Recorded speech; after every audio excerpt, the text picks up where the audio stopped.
I think probably the most exciting thing is that you can really do what you want to do and interpret it your way. I think that's sort of the big message of this century, is that it's not necessarily you've got to wear beige for spring. But if you do, maybe you want to do it in a slightly more prairie ethnic way. Maybe you want to take it the way Ralph Lauren did it and do it with a slightly Moroccan, North African vibe to it. Maybe you want to take beige and you just want to throw it with a whole bunch of crazy things and wrap it with a high waist a la Marc Jacobs. I mean, I think that's the fun, is that you can really, if you've got the confidence, you can really dress and take what you want from the collections and do what you want with them and make it your own.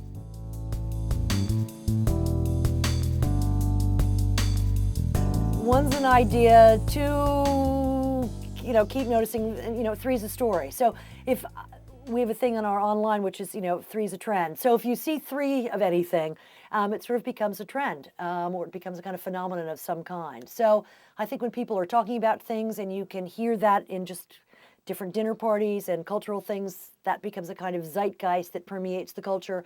Similarly, I think fashion has got, fashion tends to do opposites. It was a very dark fall season. It was very goth. There was lots of lace. It was quite Victorian. It was quite dour, as the Scots would say. Spring is much lighter, although not completely frivolous. It's not dark, but yet it's quite neutral. So fashion, it's a kind of more fluid. It's less structured. Fashion tends to do the opposite from the season after, the season before to the next season. So it keeps you kind of on your toes.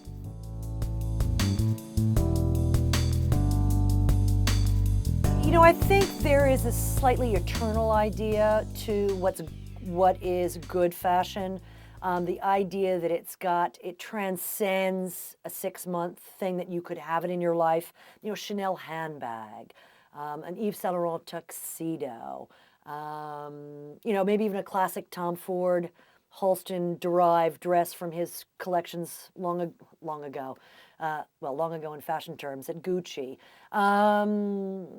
Those classic pieces that become a part of a sort of fashion vocabulary that we use. I think that's, if I'm explaining myself, that defines good fashion.